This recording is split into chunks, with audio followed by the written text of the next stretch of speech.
Hi, I'm Cadavid, co-founder and chief product officer of MorphLabs. My story probably starts when I was 5 years old watching the first Iron Man movie come out in 2008. Something about seeing just that level of ingenuity and technology come to life on screen in like a fantastical way that was still somewhat grounded in reality. Okay, somewhat grounded in reality.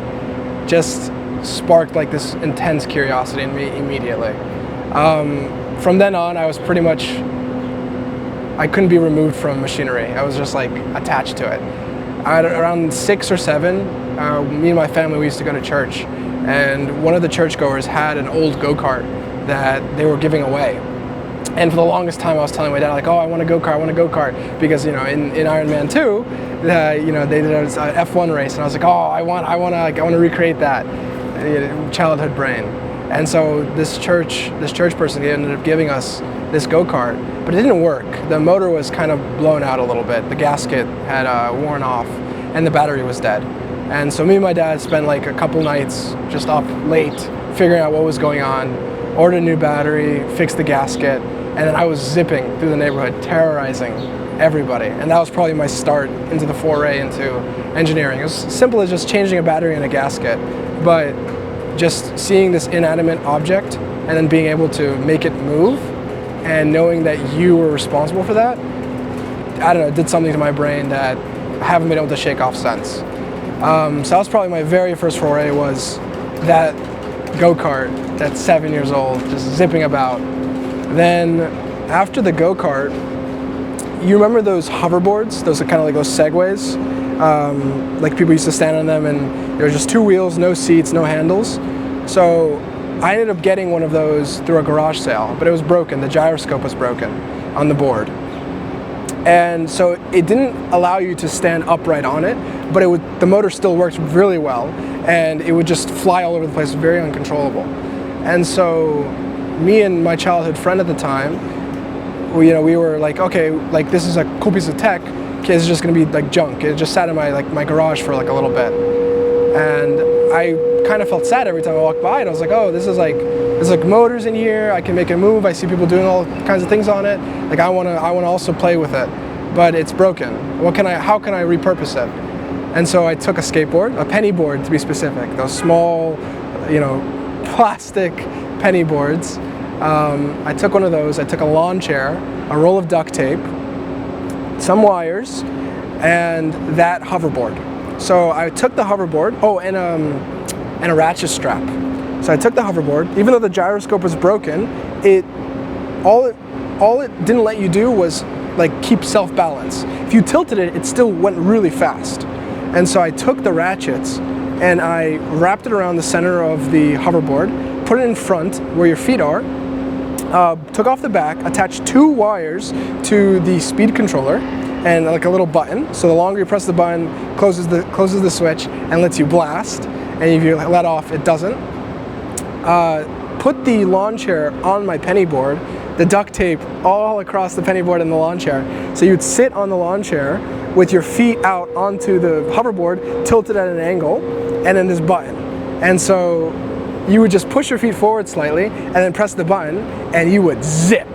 And I used to terrorize, there's like a local strip mall near my house in Florida, in South Florida, where I grew up. And I used to just zip around there with my friend. And mine worked so well, he's like, oh my God, we have to make another one. And so we ended up making 4 of these, and my entire the neighborhood kids, we would just terrorize strip malls. There's a lot of terrorizing. It's not in bad faith. It was just kids having fun. But that was like the next kind of drug hit for me of engineering. So first, this go-kart, this gas-powered go-kart, then this electric Segway, jerry-rigged to make it a go-kart, and then a motorbike. So after the go-kart or the Segway go-kart ended up breaking, it just couldn't take. I was pumping too much current into the motors. They ended up blowing out. I wanted to still go fast, and so we got into this whole world of motorbikes, but not like proper motorbikes, like building them yourself. So you'd go to Walmart and you'd buy like a $50 Walmart bike, like just a cheap bicycle, 2 wheels, nothing really crazy for it. and then you'd purchase like around $100 50cc motor. So not like a crazy big motor, but it's not too small either. And you could buy like a little kit online too to attach them to the bike. And so I would take this motor, slap it in the middle of this Walmart bicycle, put a little gas tank on top of it, tune the gas mixture, because if you tune it, you can make the bike go faster. And I quickly figured that out over the course of like 6 months of playing with that bike. And then I was really moving. So I went from being in a very local area with my go-kart, just the neighborhood, to the Segway. Oh, I could all of a sudden go to the strip mall that was across the highway. Now with this motorbike, my range of activities expanded greatly, and I took full advantage. And I used to zip through. There used to be what's it called? A bell pepper farm near my house in Boca Raton, where I lived during middle school, and they had open dirt fields. And so me and my friend would take our motorbikes that we both built and drag race through the bell peppers, kicking up dust, sand, all of it. And one time the farmer saw us. He was like, get out of here. And we were just zipping through, like feeling like hooligans. It sounds bad, but it was a lot of fun at the time. Then the next step was straight piping the motorbike. So it came with a little exhaust, and there was a little filter in it. But if you just took an angle grinder, you could grind off the little blockage and then put the cap back on with some epoxy. And then all of a sudden this thing started sounding like it was making gunshots. That's when we got into like the whole noise complaints, and eventually I had to retire the bike. But for the brief moment when that bike was alive and moving, God, was it the best. And don't get me wrong, it broke down all the time. I had like a backpack full of ratchets, tools, extra bolts, gas, oil, gaskets, like almost anything you could think of. I could probably rebuild that bike anywhere on the road, and I had this backpack on me because the bike would go so smoothly.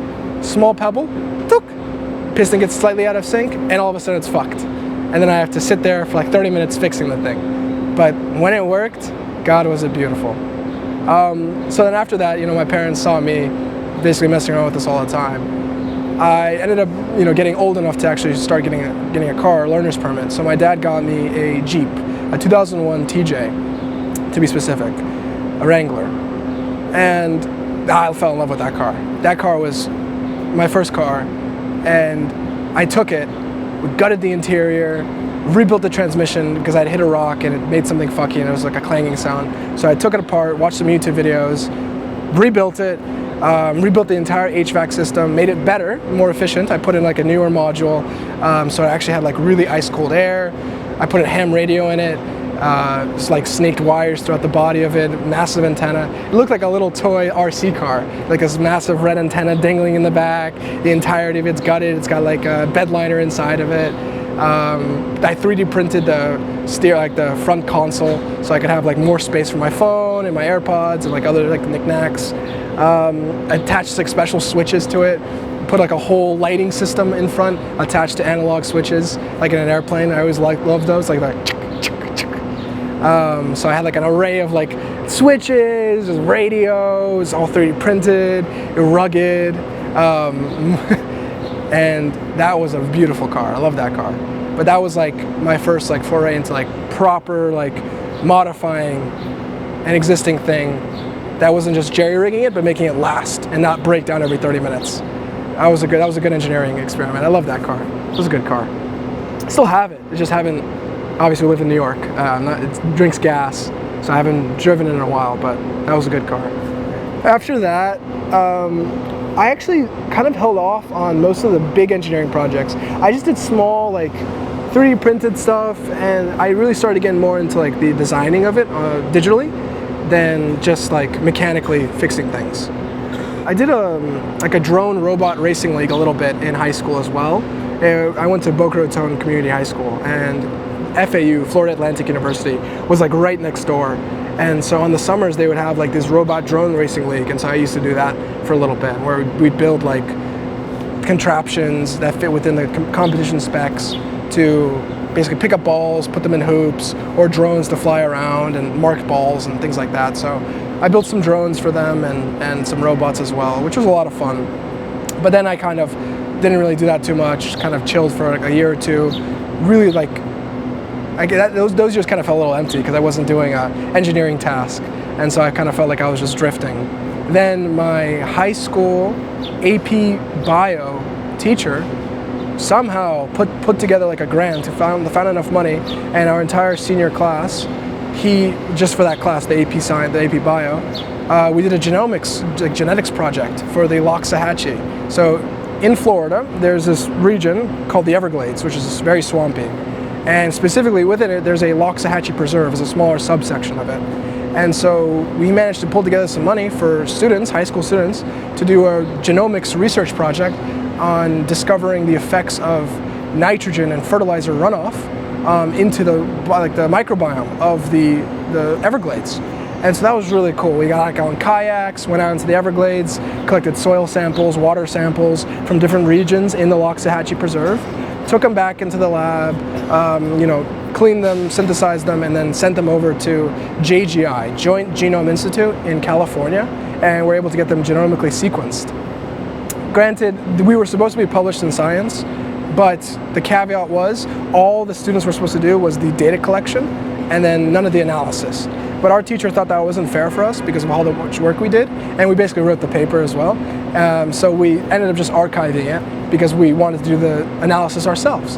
And so the conclusion we had was there was a significant amount of nitrogen present in the environment, and there were correlations to lower levels of certain microbiomes that would have been present in areas that were deeper in the Everglades that weren't towards the edges. And so that was really cool. That was like my first foray into like proper white lab coat science, and I just fell in love with it. That was amazing. Then fast forward into college. I graduate high school, going to college, and first year, just like getting my grounds, getting my bearings, and then in the engineering college, I find out that FSU is home to the National High Magnetic Field Laboratory, and my mind just started racing. I'm like, oh my God, what are they doing there? There's like a joke in Tallahassee that the mag lab controls the weather because they have these massive magnets, and somehow the hurricanes always miss. It's just geographically positioned. It's just not indicative of, it's not conducive for a hurricane to pass through. But there are hurricanes that pass through. I mean, so that's a whole myth. It's not true, but it's a joke. It's a running joke in the lab. We have fridge magnets, So I heard about the mag lab, and I was like, oh man, I want to get involved. I just want to I don't know what, I just want to do something. And so I talked to one of my professors, specifically Dr. David Larbalestier, amazing guy, really crazy smart. And I did really well in his class, and he was like, hey, do you want an internship? And I was like, obviously I want an internship. And so he brought me into the lab. Specifically, in the lab, there was a smaller lab called the Applied Superconductivity Center, which is where I worked. And so we dealt with superconductivity, or superconducting materials, which is this beautiful form of matter that lets you conduct electricity with zero loss. And because of that property, you can build really strong magnets, ridiculously strong magnets. For reference, the world's strongest magnet, I think it's 45 Tesla now, could be wrong, could be 41, something like that. If you just hazard a guess, how big is it, right? You think it's the size of a room. It's probably like an old IBM computer. It takes up a massive complex, right? Or maybe it's the size of a car, or size of a trash can, like a dumpster. No, it's actually the size of a coffee mug. It's about that big. Isn't that crazy? It's just all contained there, but it's because the entire thing is made of superconducting materials. And because of this non-lossless property, there's no resistance, you can pump a shit ton of current into it and get really strong magnetic fields. Fun fact, you can actually levitate living beings in a strong enough magnetic field. So because your body is made of water, predominantly of water, in a strong enough field, the polarized nature of water will take effect, and you'll essentially start to float. So they did some testing with this in Europe with frogs. So you can see videos of frogs just floating in magnetic fields, just freaking out, not knowing what to do. It's completely safe, not harmless at all. You could fit in a magnetic field. Only thing that would happen is you get a little nauseous because your ears, they have a little bit of liquid in there. That's what lets you keep your balance. And so getting in the magnetic field would distort that, so you just might get a little nauseous. But other than that, you'll be perfectly fine within 1 to 2 days. But that was really cool. So in the ASC, I was an undergraduate researcher, and I worked with great postdoc, or PhD student, Andre Juliao.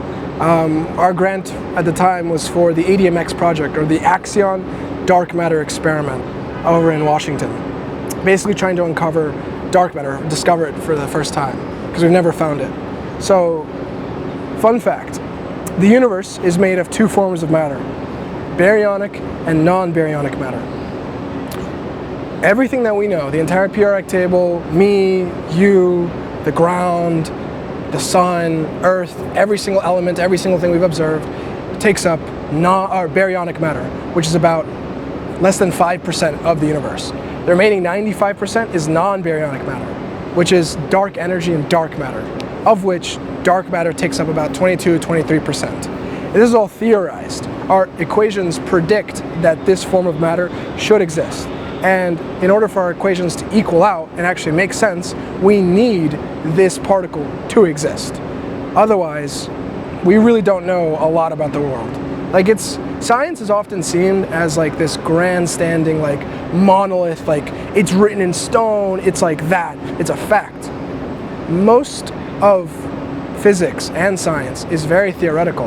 And we're kind of just taking our best guess at a lot of things. Obviously, they're very educated guesses. There's a lot of observation to back them up. But this one particle, its existence or non-existence, basically determines most of our understanding of the world. If we can find it, then we can prove that we actually know what we're talking about. If we don't find it or never find it, then most of our equations don't hold water, because we need it to exist for the equations to work. And so the project I was working on was tasked with building an SRF, or superconducting radio frequency cavity, to detect this particle, the axion specifically. It's a proposed form of dark matter. It's called after the cleaner, axon, because it just cleans up the equation and it cleans up a lot of problems. There's several other physics problems that this particle would solve at the same time. And that particle is present within a certain frequency range. And so we were building a cavity to detect that frequency range. But we were trying to build the cavity in a more intuitive and novel manner. So traditionally, SRF cavities, when I'm saying this, you can just think of it's kind of like a vase with like a donut in the middle of it. So it's like donut and then two tubes. These cavities are used in particle accelerators, like at CERN, to speed up and shoot protons at near light speed, or for E-beams, for space welding, and even water heating or water purifying. Did you know that? There's an old E-beam that was donated to the municipality in Orlando in Florida that's currently used to purify all of their water. So they take a vat of water, they take this SRF cavity, they shoot an E-beam at the water, and they kill all the bacteria and microbiomes. That's how they purify water in this one municipality in Florida. It's just nuts, because it got donated and they didn't want to waste it. But besides the point, these SRF cavities, they're called superconducting radio frequency cavities. These SRF cavities are used for many different things, from measurement to accelerating particles to a whole other host of applications. So our task was creating a novel way to make this at a lower cost, but still as effective. So traditionally, these cavities are machined out of a single element. An example being like niobium, just a whole block of niobium, and then they make this cavity out of it. Niobium is superconducting at around 4 Kelvin. For reference, 0 Kelvin is absolute zero, no particle moves, nothing is moving, there's no movement in the universe, so there's no energy, hence 0 Kelvin. 4 Kelvin is just 4 degrees above that. It's very cold. You can only get to those temperatures using liquid helium, which is very difficult, and we're not able to regenerate it. So once you lose liquid helium, that's it, that's gone, it goes out. Unlike liquid nitrogen that we can regenerate from the atmosphere, liquid helium is very expensive and very difficult to do that with. So it's not sustainable per se. And so niobium requires liquid helium, and it's very intensive to keep something that cold for that long. You can get around it and increase the temperature a little bit by putting the SRF cavity into a vacuum and in certain pressure fields, and then you can either increase that temperature so you don't have to get that far down. But still, the point stands. Niobium is expensive. It's rare earth metal. It's not exactly just growing off of trees over here, And so it's kind of ridiculous. You got to carve this whole vase out of this niobium when you can receive the same properties by just having a thin coating of a superconductor. And so my research was focused on niobium-3 tin, which is a variant of the niobium superconducting family of materials. And it has a bit of a higher, it's called critical temperature. It's at around 18 to 16 Kelvin, which is noticeably better. It doesn't sound like a lot better, but it is. It lets you do a lot more. And so instead of having this entire thing made out of or niobium, we try to make it out of copper. And then coat the interior of it with just a thin plating of niobium 310. And so my research, we were focused on making this geometric shape of the SRF cavity, as well as using magnetron sputtering machines. Sounds crazy. It's not really that bad. It's pretty cool. It's like a pressure chamber. You have a target and you have a substrate. Substrate is what you are coating. Target is material, so it's like niobium, titanium, tin. It's usually not tin. Tantalum, other elements, just a pure core of element. You put it into this little holder. You put in a DC voltage into it, and then you inject this vacuum chamber with some noble gas, and you create a plasma right above the target.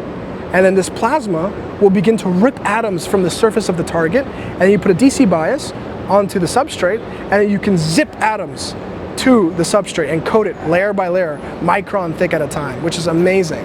And so you can get really thin coatings of a pure element onto the substrate. And so that's how we perform this coating. And so you kind of stack it up like a cake layer. So you put like niobium, tin, titanium, niobium, tin, all kinds of things. The reason we would use titanium or tantalum or something else was to promote the migration of tin atoms into the niobium structure to create niobium 310. It's a special arrangement of the atoms that creates that specific mixture. And so what you would do is you'd coat it in different layers with different atoms. That's our experiment. It was what kind of layers, what kind of atoms, or what kind of materials to use, and then the annealing process, the heating process. So you take this little substrate out afterwards, and then you would put it into a furnace to cook it and basically mix everything together. And then you can etch away, or often burn away, the what's it called? The activating layer that was used to promote the migration. And so one of the reasons we were trying to make a novel device for this SRF cavity is because it's really easy to coat a flat surface. It's really hard to coat a curved surface, aka the inside of this SRF cavity. You have to have like a really special machine that's like, there's only like 5 of them in the world. It's not very scalable, manufacturable, anything. And SRF cavities are really needed. And so to coat the interior of them with this thin sheet, you need like this, it's like a rotating magnetron sputtering machine that drops in a little ball and it spins inside of the SRF cavity. And then you have to worry about like uniform consistency of the coating and a whole lot of issues. But it's really easy to coat flat planes really symmetrically, really smoothly, really repeatedly. And so kind of the whole goal of the research was, can we make a geometry where you can coat a bunch of flat, thin panes and then assemble them into an SRF cavity and have it work? Because a big thing is you can't have seams across these panes, right? So it's superconducting in the plane, but then if I have another plane and I put them together, is it going to be superconducting across, or is it just going to be superconducting with? And so my experiment was part called the Healing Seam Project. And so we would actually heal the niobium 310 across the seam, across the gap. It would create a uniform coating. And that's really cool. This superconductor would heal itself across a gap. And we could achieve that by annealing it properly. So once we have these panes, we can put them together into around a core, and then we can put the whole thing into a furnace, cook it, take it out, and those seams would be perfectly healed. And so I spent about 3 years doing that research. And I learned so much, and I got most of my background and most of the way I approach science and approach these topics from that experience. I was like a sponge, man. Andre, if you ever talk to him, he'll tell you. I asked him so many questions all the time, and they were the stupidest questions. Anything I could think of, I would ask. I just blurted it out. What does that mean? What is this? What is that? What is that? Explain this. Please, why? Just tons and tons of questions all the time. But he was so patient. He was happy to answer all of them. And I honestly learned more than I did in almost all of my other academic career at that lab than anywhere else, just by asking and peppering Andre and pulling things out. Because the best way to learn is by teaching someone something. Because if you can explain it and someone can understand it, then that probably means you understand it pretty well. But if you explain something and they don't walk away thinking like, oh, I get what he was talking about, they probably don't know what you're talking about, or you are not conveying it in a manner And so engineering is two things. It's understanding something, but it's also communicating something. It doesn't matter if you have the greatest equation known to man stuck in your head, if you can't write it down or explain it to anyone else. Then what use is it to the world? What use is it to humanity? It's just stuck in your head. You're just being selfish. And so it's really important to be able to communicate your ideas and your ability properly. That's like a fundamental tenet of engineering. And around year 2 of working at the lab, I started to play with this idea of like, what am I going to do with the rest of my life? Like, what is the purpose of me? And I had this influence from my youth. I'm like, oh, like I'm an engineer. Like I really like to build things. I like to do science as well. I really like the academia of it. And then I kind of got down this rabbit hole. It's like, am I just going to be stuck in a lab doing research for the rest of my life? I like that, but is that all I want for my life? Like I'd like to do something that has a greater impact than just discovering this one particle ever. Like yes, massive impact, proves a lot of equations correctly, but it won't impact the average person's life. It's not going to improve, some dude I meet at 7-Eleven directly. It's just going to elevate humanity as a whole in the background where no one will really notice. So I really got down this like almost existential crisis, like, oh my God, what am I going to do? What am I going to do? I'm going to be stuck in a basement doing research for the rest of my life. Like I'm scared. And I kind of took inspiration from like Iron Man. I was like, okay, let me build like something robotics. And I always loved robotics, like deeply. I started like looking across like, oh, what can I do? What can I use my skills for? And the humanoid space was kind of heating up at the time. And I was like, okay, I'm gonna work on humanoids. Let me build a humanoid robot. And I was like, okay, maybe that's too big of a bite to chew off. Let me look at the humanoid and let me break it up into distinct systems. And let me improve one of those systems. And so then I was looking at it, I was like, okay, first of all, what's the most fun to work on? What's gonna have the most impact? And what am I gonna enjoy doing? Like, besides the fun part, like what is fun to look at, like what am I actually gonna enjoy designing and building and troubleshooting? And it was the hand. It was the most complicated system on the body, on the robot, and even in the human body, for mechanically wise. And I was like, okay, that's it. That's what I'm gonna work on. And so I spent like 2 years basically building and sketching out a hand. Or 1 year, sketching out a hand. And then I had some prototypes, this and this, whatever. School got cut up, finals. I kind of pushed it into a drawer, into my folders, kind of forgot about it for 6 months. And then the summer of junior year came around, and I was like, okay, whatever. I had a friend who was making some money doing insurance for the summer. And I was like, okay, let me go make some money, whatever. Let me just try to like, whatever. Let me just switch tracks a little bit. So I went down to South Florida for the summer, and I took this insurance job selling health insurance. And God, I hated it. I was like, that was like the worst. That was the worst. I was like depressed. That was awful. I had like a mental break towards the end of the summer. I was like, I cannot do that for the rest of my life. I can't be stuck in a lab doing research, and I can't do like sales, traditional this. I gotta mix something that takes the best of all my qualities. Now I did bad. I did very good in the sales, mind you. I was like top 2 in the entire company of sales. I was able to make like $2,000 a day doing it. But it was just soul crushing. I wasn't providing people like a direct benefit. It was just like, yeah, sure, it's health insurance, but it didn't feel impactful enough for me. And so I wanted to combine all of my skills into something that I could just put everything into, 100%. No looking back, no holds barred, just I can wake up in the morning, something I can do from the moment I'm awake to the moment I'm asleep, or I'm having dreams about it, I'm thinking about it all the time. I just wanted to be obsessed about one thing. And so then in South Florida, I had a week off, not working, and I kind of just locked myself in a house, literally locked myself in a house, did not leave, and I opened up the hand folder again, and I redesigned the entire thing from scratch in that week. And I made a pretty good one. I was like, okay, this is what I'm gonna do. I'm gonna do something crazy. I'm gonna start a company around this hand. I have no idea what I'm doing. I have no idea who to sell it to. I have no idea how I'm gonna manufacture it. No idea anything else. I just have this idea, I have this passion. Let me go find people who sympathize. And so then I hopped on this platform called YC Co-Founder Matching. Really funny, it's like online dating, but for co-founders. And like within the first like 5 or 6 calls, I met Pranay. And what was different about him compared to everyone else was, well, obviously his prosthetics experience, all of that was just right up the alley. He had a hand, he had prosthetics experience, beautiful marriage, but also just that passion. I saw that same like obsession in his eyes. It was like, we didn't spend time talking about like bullshit equity splits, all this, and all kinds of like nonsense. We just talked about dreams. We talked about what the tech could do, where it could go, who it could help, just what the future of humanity could look like. And that was like stark contrast. That was like fire in my heart. I was like, oh my God, I want to talk to this guy every day about this. I want to work with this guy every day about this.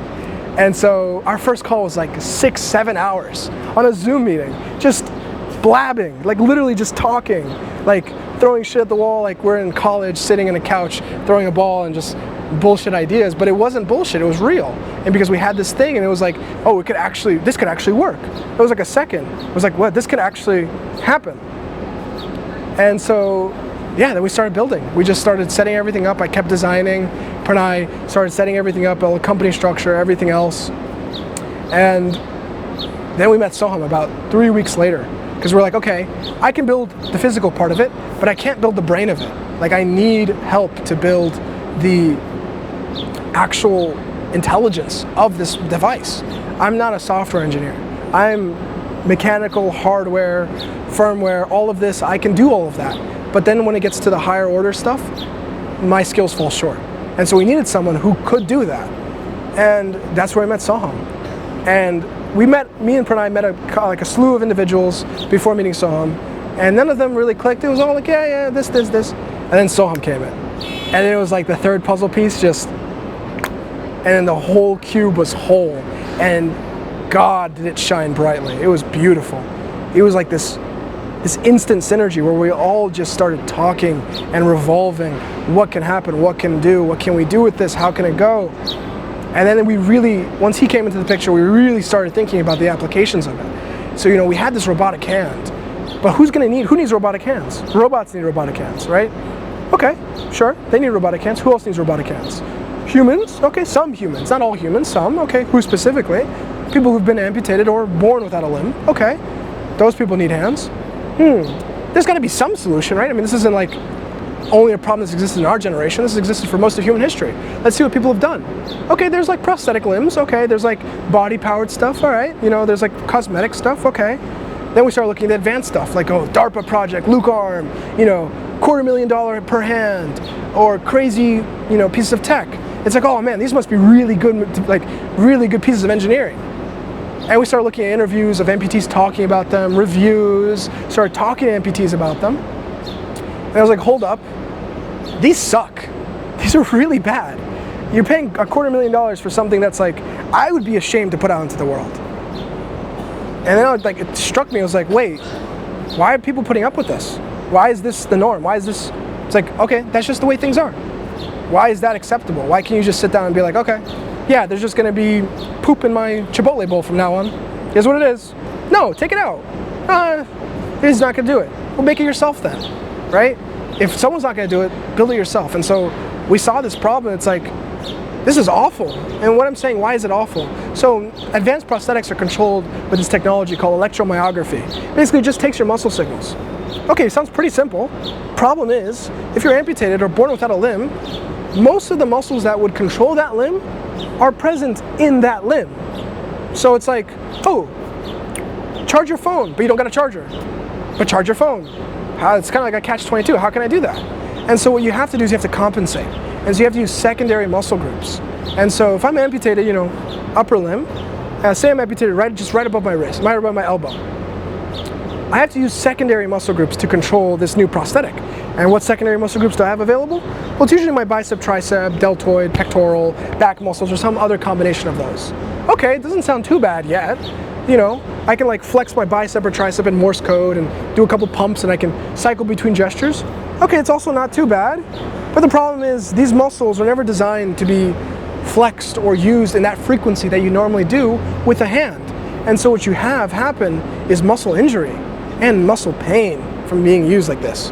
But even then, there's ways to mitigate that. Then the next problem is the functionality. You're barely able to do anything. You can't write your own name. You can barely tie your own shoes. Probably pick something up and put it down. That's about it. And you're paying $250,000 for this advanced piece of equipment just to pick up a bottle again and put it back down. Not to shake someone's hand, not to hold your daughter, not to do anything else, but pick something up and put it down. That's really bad. Really, really, really bad. And so then we're like, okay, electromyography is off the table. We're not gonna even look at that. What's the next thing we could do?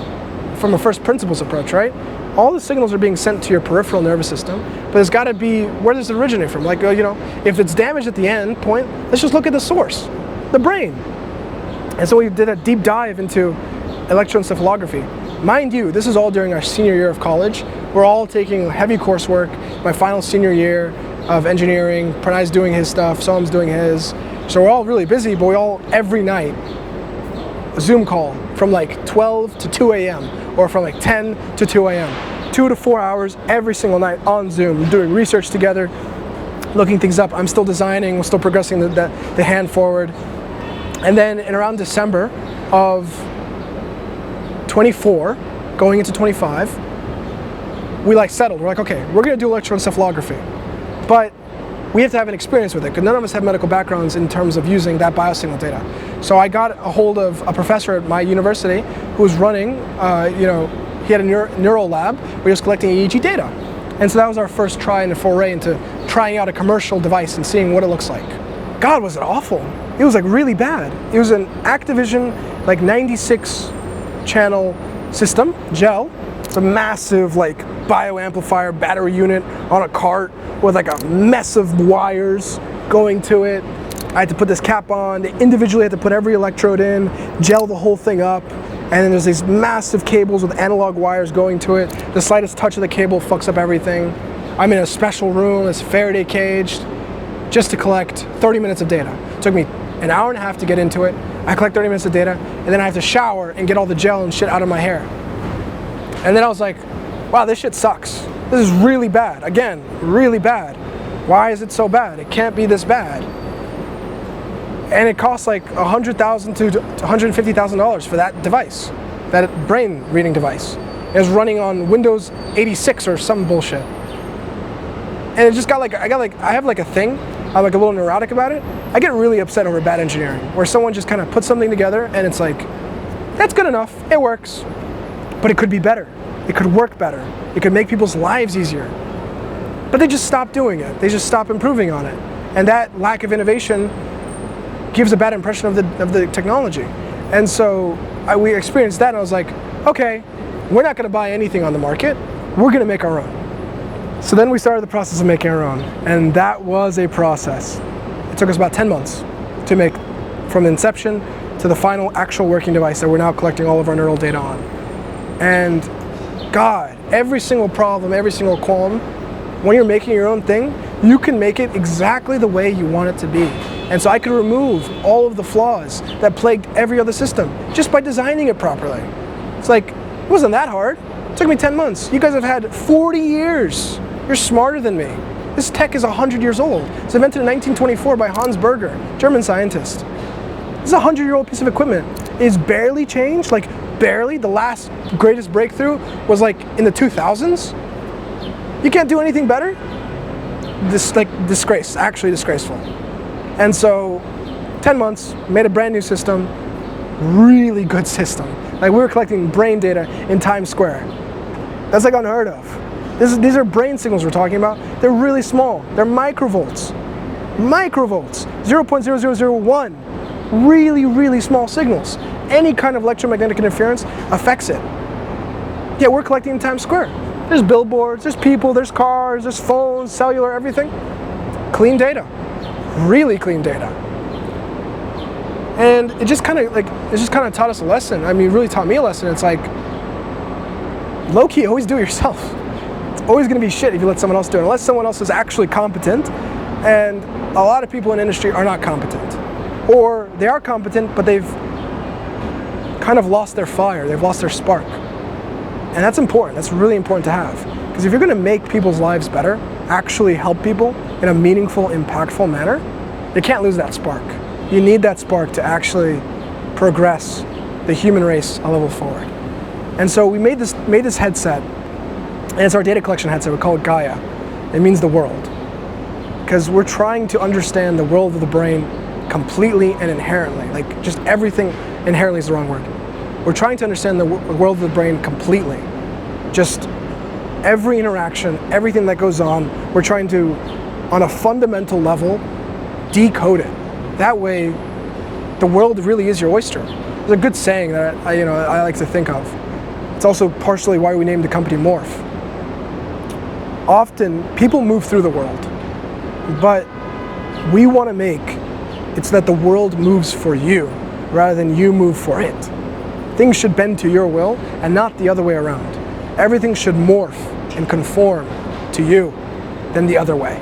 You shouldn't have to make a compromise. The world should compromise for you. That's one of our core missions, and that's something that is instilled and was in the first conversation with my co-founders. That's the basis of our company. It's unlocking human potential in a manner that's actually accessible and actually usable and not shit. I can't stress it enough.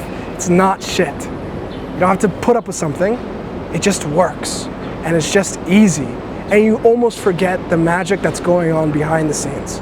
Because at the end of the day, like Demis Hassibis said, we're making sand think. That's pretty fucking crazy. If you think about what we're doing, we're taking biosignal data, analog signals that are present from the salt potentials and different movements of ions across the blood-brain barrier inside your head, taking that analog signal, digitizing into ones and zeros, transmitting it wirelessly over Wi-Fi to a server, where then a complex algorithm decodes your information and gets a usable output. That's fucking nuts. But you should never even think about that. That all happens behind the scenes, and that's what engineering is. Something crazy happens, and you think that's expected, because it is. Excellence is the bar. That's the lowest bar, and nothing less. Right now, we're doing data collection. Every day is just a blast. We have so many people coming in, putting the system on their head, getting their brain data so we can train our models. So excited for our demo. That is like the #1 thing I've been dreaming about since like day one. But yeah, that's gonna be really good. A generalizable brain model that fits on different people's heads and works beautifully. It can decode neural intent. I'm just excited. The next thing I'm excited for, going to Japan next week for my birthday, so that's gonna be fun. I'm gonna eat a lot of seafood. I'm like a crazy foodie.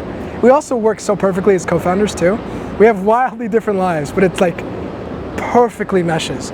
For reference, Soham is vegetarian, Pranay is somewhere in between. He eats chicken, doesn't like certain meats, like steak, not too much pork. I wouldn't say a picky eater, but he's a particular eater. And then I eat everything, like literally everything.